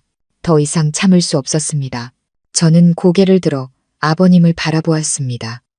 말라버린 줄 알았던 눈물이 비 오듯 쏟아져 내렸습니다. 아버님, 저는 소리 없이 흐느꼈습니다. 아버님은 앙상한 손을 뻗어 제 어깨를 가볍게 토닥이셨습니다. 그래, 애비 여기 있다. 말해보거라. 그리고 마치 둑이 터진 것처럼 저는 아버님께 모든 것을 털어놓았습니다. 서울에서의 일, 준호 씨의 거짓말과 회피, 그리고 스마트폰에서 보았던 모든 것들, 그 여자와 아이, 그들의 행복한 가족 사진에 대해 이야기했습니다. 저는 눈물 속에서 끊어지는 목소리로 모든 것을 쏟아냈습니다. 한마디 한마디 뱉어낼 때마다 피 흘리는 제 상처를 제 손으로 다시 헤집는 것 같았습니다. 지난 수년간 억눌러왔던 모든 고통과 서러움, 분노를 남김없이 토해냈습니다. 저는 더 이상 강인한 며느리가 아니었습니다. 그저 남편에게 배신당하고 시아버지 앞에서 무너져 내린 가여운 한 여자일 뿐이었습니다. 제 이야기를 다 들으신 아버님은 아무 말씀이 없으셨습니다. 그저 깊고 무거운 한숨을 내쉬실 뿐이었습니다. 어둠 속에서도 저는 아버님의 눈가가 붉게 물든 것을 볼 수 있었습니다. 아버님은 놀라지 않으셨습니다. 그저 끝없는 슬픔과 씁쓸함만이 느껴졌습니다. 아버님은 떨리는 제 손을 꽉 잡아주셨습니다. 가엾은 것다. 이 애비가 너에게 죄를 지었다. 못난 아들놈을 제대로 가르치지 못했으니. 아버님의 말씀에 저는 더 큰 소리로 울었습니다. 그 순간 저는 더 이상 외롭지 않았습니다. 제 아픔을 함께 나누고 슬퍼해줄 사람이 곁에 있었습니다. 눈물이 마를 때까지 울고 나자 저는 조금씩 평정을 되찾았습니다. 고통은 여전히 가슴속에서 날카롭게 저려왔지만 모든 것을 털어놓으니 마음이 한결 가벼워졌습니다. 저는 아버님 곁에 앉아 둘이 함께 칠흑 같은 어둠을 바라보았습니다. 한참 후에 아버님이 입을 여셨습니다. 그의 목소리는 깊은 슬픔에 잠겨 있었습니다. 사실 나는 오래전부터 짐작하고 있었다. 저는 깜짝 놀라 아버님을 돌아보았습니다. 네? 어떻게? 아버님은 미안함 가득한 눈으로 저를 바라보셨습니다.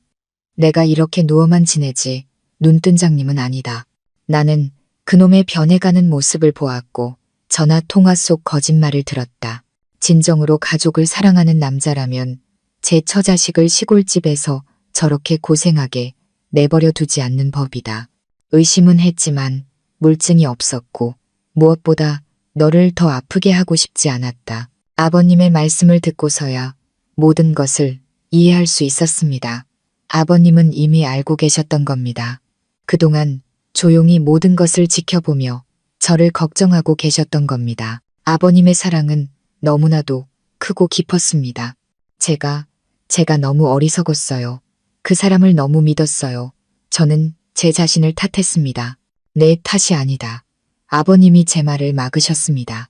잘못은 그 못돼 먹은 아들놈에게 있다.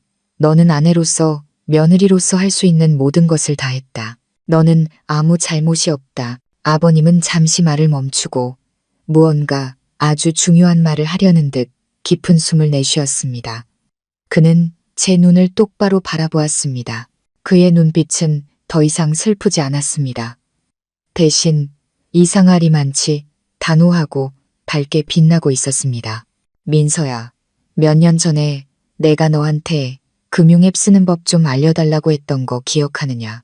저는 무슨 말씀을 하시려는지 몰라 고개를 끄덕였습니다. 내가 너에게 거짓말을 했다. 그저 재미로 알아본 것이 아니야. 아버님의 목소리가 진지해졌습니다.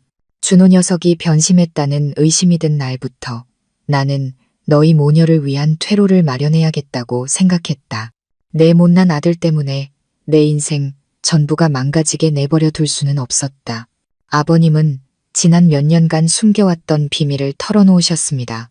오래전 사고, 보상금과 평생 모은 연금, 퇴직금을 은행에 그대로 두지 않으셨다고 했습니다.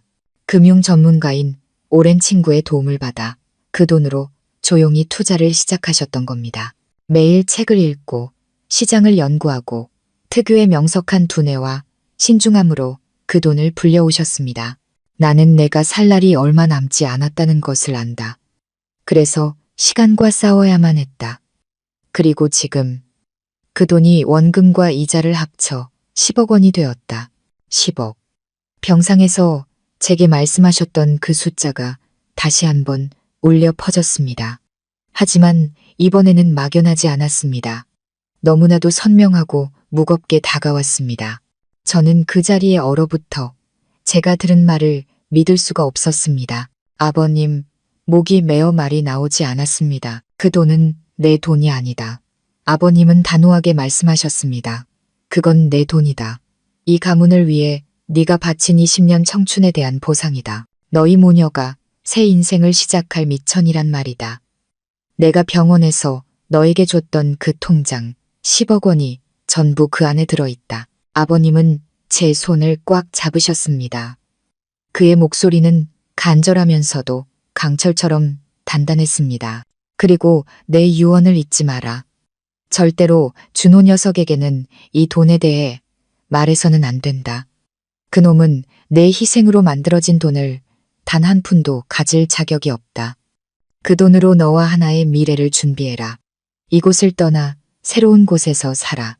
우리 하나 공부도 시키고 싶은 만큼 시키고 너는 아주 멋지고 행복한 삶을 살아야 한다. 알겠느냐? 저는 시아버님을 바라보며 다시 눈물을 흘렸습니다. 하지만 이번 눈물은 고통의 눈물이 아니었습니다. 끝없는 감동과 감사의 눈물이었습니다. 휠체어에 몸은 갇혀 있었지만 아버님의 지혜와 사랑은 모든 한계를 뛰어넘었습니다. 아버님은 제게 단순히 돈을 주신 것이 아니었습니다. 제게 새로운 삶의 길을, 자유를, 그리고 모든 것을 다시 시작할 용기를 주셨습니다. 모든 비밀이 밝혀진 그 운명적인 밤 이후 저는 다시 태어난 것 같았습니다. 배신감의 상처는 여전히 남아있었지만 더 이상 저를 무너뜨릴 수는 없었습니다. 대신 위대한 시아버지를 향한 무한한 감사와 굳은 결심이 그 자리를 채웠습니다. 하지만 마지막 짐을 내려놓고 우리 모녀의 미래를 위한 모든 준비를 마치신 후 시아버님의 건강은 급격히 나빠지기 시작했습니다. 마치 아버님 안에 있던 등불이 마지막 기름 한 방울까지 다 태워버린 것 같았습니다. 기침은 잦아졌고 통증이 밤낮으로 그를 괴롭혔습니다. 식사량은 눈에 띄게 줄었고 몸은 뼈만 낭상하게 남았습니다. 저는 아버님의 시간이 얼마 남지 않았음을 직감했습니다. 솟아오르는 슬픔을 억누르며 저는 마지막까지 최선을 다해 아버님을 돌봤습니다. 그리고 마침내 제가 가장 두려워하던 날이 왔습니다. 어느 날 아침 아버님은 극심한 호흡 곤란을 일으키며 얼굴이 파랗게 변했습니다. 저는 겁에 질려 구급차를 불렀고 아버님은 병원으로 옮겨졌습니다. 의사는 이미 모든 장기가 기능을 멈췄다며 마음의 준비를 하라고 했습니다. 저는 병원 복도에 서서 무너져 내릴 것 같은 다리를 겨우 버텼습니다. 마음의 준비를 했다고 생각했지만 20년간 제 곁을 지켜준 유일한 버팀목이자 가족을 곧 잃게 된다는 사실을 받아들일 수 없었습니다. 내키지 않았지만 저는 준호 씨에게 전화를 걸어야만 했습니다. 그를 아버지의 임종도 지키지 못한 불효자로 만들 수는 없었습니다. 소식을 들은 준호 씨는 전화기 너머에서 몹시 놀라며 슬퍼했습니다. 당장 내려가겠다고 말했죠. 다음 날 오후 준호 씨가 도착했습니다. 그는 병원으로 달려와 아버지의 침대 곁에 무릎을 꿇고 통곡하기 시작했습니다. 아버지, 이게 어떻게 된 일이에요? 제가 왔어요. 아버지, 저를 두고 가시면 안 돼요. 그는 너무나도 완벽하게 효심 깊은 아들을 연기했습니다. 아버지의 손을 잡고 타지에서 얼마나 고생했는지 그 모든 것이 아버님과 가족을 위한 것이었다고 울부짖었습니다. 곁에서 더 모시지 못한 것을 후회한다며 가슴을 쳤습니다. 병문안을 온 이웃들은 그의 효심에 감동했습니다. 그 눈물 뒤에 숨겨진 역겨운 위선을 아는 것은 저와 아버님뿐이었습니다. 아버님은 그때 이미 위독하셨지만 정신만은 이상할 정도로 또렷하셨습니다. 아버님은 침대에 누워 연극을 하고 있는 하나뿐인 아들을 조용히 바라보셨습니다. 준호 씨가 한참을 통곡한 후에야 아버님은 천천히 입을 여셨습니다. 목소리는 희미했지만 방 안에 모두가 들을 수 있을 만큼 또렷했습니다. 왔느냐? 네, 아버지, 제가 왔어요. 준호 씨는 서둘러 눈물을 닦았습니다. 올 줄은 아는구나. 다행이다. 아버님은 씁쓸한 미소를 지으셨습니다. 나는 네가 시골에 늙은 애비와 내 처자식이 있다는 걸 잊어버린 줄 알았다. 아버지의 말에 준호 씨는 얼어붙었습니다. 그는 더듬거리며 말했습니다. 아, 아버지, 무슨 말씀이세요? 그만 연기하거라. 아버님의 목소리가 단호해졌습니다. 지난 20년간 내가 이 집을 위해 한 것이 무엇이냐? 내 아내가 얼마나 고생했는지 알기나 하느냐? 내 딸이 얼마나 많은 것을 포기하고 살았는지 알기나 하느냐? 아니면 내 모든 정신과 돈은 서울에 다른 가정을 꾸리는데 다 써버렸느냐? 아버지의 말 한마디 한마디는 준호 씨의 얼굴을 후려치는 채찍 같았습니다. 그의 얼굴은 불그락 푸르락해지더니 그대로 굳어버렸습니다. 그는 저를 돌아보며 도움을 청하는 눈빛을 보냈지만 저는 조용히 고개를 돌렸습니다. 그 짧은 대화는 아버지의 마지막 남은 기력을 모두 소진시켰습니다. 아버님은 숨을 헐떡이기 시작하셨고 간호사가 달려와 모두에게 나가달라고 요청했습니다. 혼란스러운 상황 속에서 저만이 아버지 곁에 남았습니다. 준호 씨는 다른 사람들과 함께 밖으로 밀려났습니다. 단둘만 남은 순간 아버님은 마지막 힘을 다해 제 손을 잡으셨습니다. 이것이 바로 제가 이야기에 처음에 회상했던 그 순간입니다. 아버님은 떨리는 손으로 제게 통장을 건네주시며 마지막으로 유언을 반복하셨습니다. 돈의 액수와 비밀번호 그리고 다시 한번 강조하셨습니다. 절대로 준호 녀석에게는 말하지 마라. 제가 눈물로 고개를 끄덕이자 아버님은 비로소 안심하신 듯 눈을 감으셨습니다.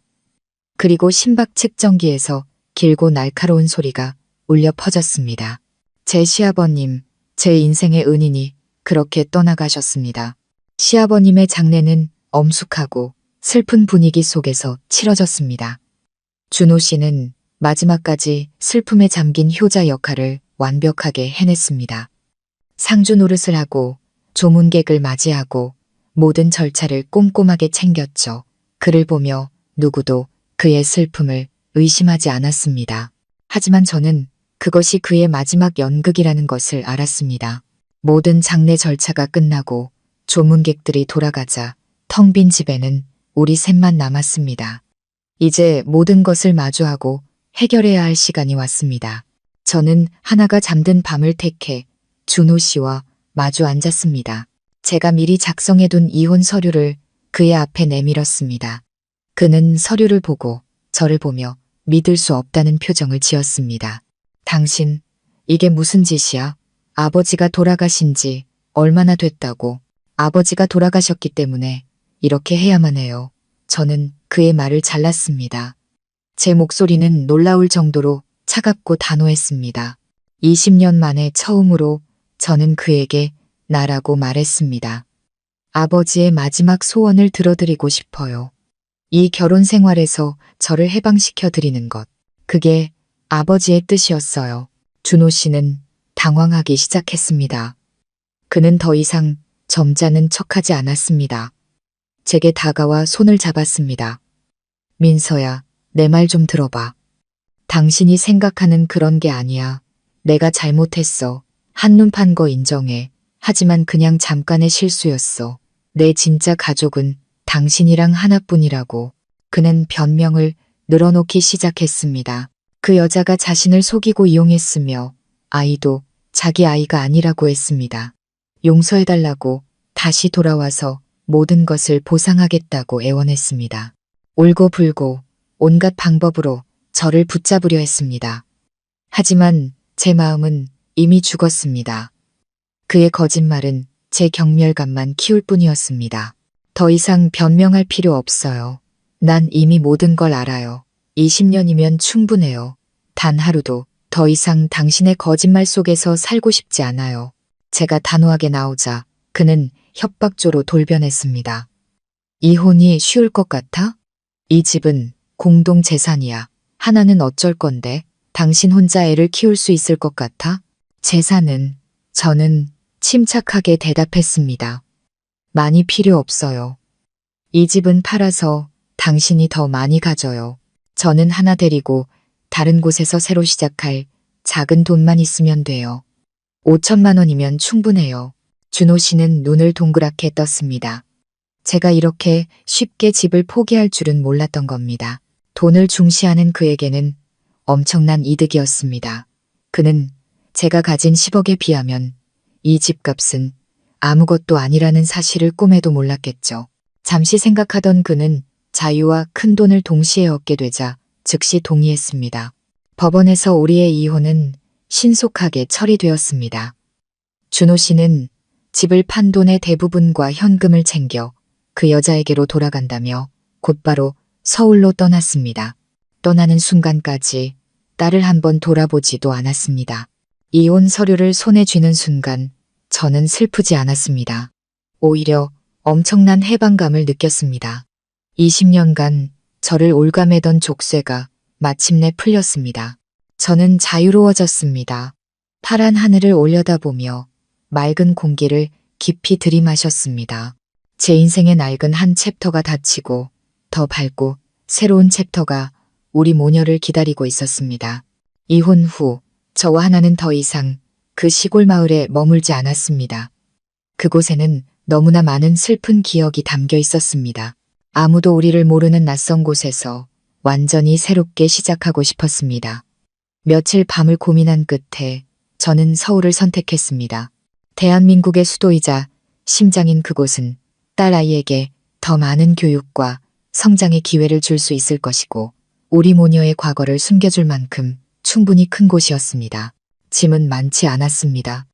시아버님의 사진과 하나의 낡은 장난감 몇 개가 전부였습니다. 시아버님의 위패는 마을 근처의 큰 절에 모셨습니다.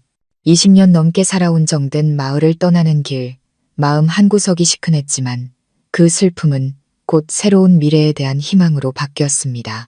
기차는 우리 모녀를 서울로 데려왔습니다. 처음 발을 디딘 거대하고 번화한 도시에 우리는 압도당했습니다. 하지만 예전 서울에서 느꼈던 외로움과 두려움과는 달랐습니다. 이번에는 제 마음속에 자신감과 단단함이 있었습니다. 더 이상 누구에게도 의지할 필요가 없었기 때문입니다. 저는 제 힘으로 우리 모녀의 미래를 책임질 능력이 있었습니다. 시아버님이 남겨주신 거대한 유산으로 제가 가장 먼저 한 일은 집을 사는 것이었습니다. 너무 화려하거나 시끄러운 곳은 피했습니다. 공원과 좋은 학교가 가까운 조용한 동네의 아담한 아파트를 골랐습니다. 크지는 않았지만 햇살이 잘 들고 아늑한 집이었습니다. 집 열쇠를 받던 날, 저와 하나는 서로를 부둥켜 안고 울었습니다. 행복의 눈물이었습니다. 태어나서 처음으로 우리만의 공간이 생긴 것입니다. 다음은 딸의 학업이었습니다. 저는 하나가 곧 있을 대학 입시를 잘 준비할 수 있도록 서울에서 가장 유명한 입시 학원에 등록시켰습니다. 새로운 환경과 친구들 때문에 처음에는 낯설어 했지만 똑똑하고 사교적인 아이는 금세 적응했습니다. 매일 즐겁게 공부하고 희망에 찬 눈으로 미래를 이야기하는 딸을 보며 제 결정이 옳았다는 것을 알 수 있었습니다. 저 또한 그 돈에만 의지해서 살고 싶지는 않았습니다. 제 손으로 제 일을 일구고 딸에게 자랑스러운 엄마가 되고 싶었습니다. 38살의 나이에 저는 다시 공부를 시작하기로 결심했습니다. 지식을 갖고 스스로 일어서야 한다는 시아버님의 조언을 떠올렸습니다. 저는 낮에는 회계 수업을, 밤에는 컴퓨터 활용 수업을 들었습니다. 20년 만에 다시 책을 펴는 것은 쉽지 않았습니다. 좌절감을 느낄 때도 있었습니다. 하지만 병상에 누워서도 배움을 멈추지 않으셨던 시아버님의 모습과 학원에서 열심히 공부하는 딸의 모습을 떠올리면 힘이 솟았습니다. 저는 미친 듯이 공부에 매달렸습니다. 제 삶은 바빴지만 너무나도 의미 있었습니다. 더 이상 과거를 생각하며 슬퍼할 시간이 없었습니다. 제 모든 정신은 눈앞에 활짝 열린 밝은 미래를 향해 있었습니다. 주말 저녁, 서울에는 보슬비가 내리고 있었습니다. 저는 책상에 앉아 따뜻한 노란 불빛 아래 회계학 책을 펼쳐놓고 있었습니다. 거실에서는 딸 아이가 소파에 앉아 헤드폰을 끼고 노트북으로 온라인 강의에 집중하고 있었습니다. 우리의 새 집은 너무나도 평화롭고 고요했습니다. 가끔 창문을 두드리는 빗소리가 부드러운 배경 음악처럼 들렸습니다. 저는 펜을 놓고 의자에 등을 기댄 채 딸을 바라보았습니다. 아이는 정말 많이 컸습니다. 더 이상 시골 소녀의 수줍음은 찾아볼 수 없었고 자신감 넘치고 활기찬 도시 소녀의 모습이었습니다. 아이는 자신의 꿈과 미래를 향해 열정적으로 나아가고 있었습니다. 딸을 보자 제 마음은 행복과 자랑스러움으로 가득 찼습니다. 저는 저도 모르게 책상 위에 놓인 작은 사진 액자에 손을 뻗었습니다. 시아버님이 사고를 당하시기 직전에 찍은 유일하게 선명한 사진이었습니다. 사진 속 아버님은 작업복을 입고 강인하지만 인자한 얼굴로 따뜻하게 웃고 계셨습니다. 저는 사진 속 아버님의 총명하고 사랑 가득한 눈을 바라보았습니다. 마음속에서 끝없는 감사가 솟아올랐습니다. 만약 아버님이 아니었다면 우리 모녀의 삶은 지금 어떻게 되었을까요? 아마 저는 여전히 배신감과 가난의 늪에서 허우적거리며 고개조차 들지 못하는 순종적인 여자로 살고 있었을 겁니다. 바로 아버님께서 당신의 지혜와 사랑 그리고 묵묵한 희생으로 우리 모녀에게 새로운 길을 열어주신 것입니다. 10억 원은 거대한 재산이지만 저는 그것이 아버님이 남기신 가장 귀한 유산이 아니라는 것을 압니다. 가장 위대한 유산은 강인함과 역경을 이겨내는 의지, 그리고 자기 삶의 주인이 되어야 한다는 교훈, 그 자체였습니다. 아버님은 제게 돈뿐만 아니라 모든 것을 다시 시작할 용기와 제가 꿈꿔왔던 삶을 살 기회를 주셨습니다. 저는 자리에서 일어나 창가로 다가갔습니다. 밤의 도시를 수놓은 반짝이는 불빛들을 바라보았습니다. 비는 그치고 맑고 서늘한 공기가 느껴졌습니다.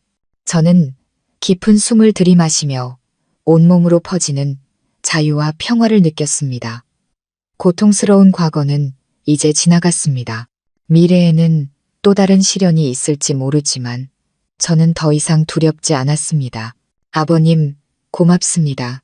저는 제 자신에게 그리고 사진 속에서 저를 향해 미소 짓고 계신 시아버님께 속삭였습니다.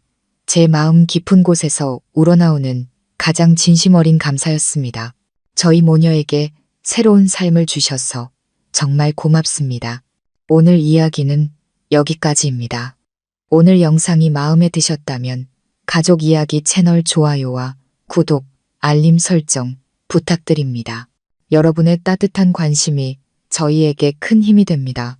시청해 주셔서 감사합니다. 다음 영상에서 다시 뵙겠습니다.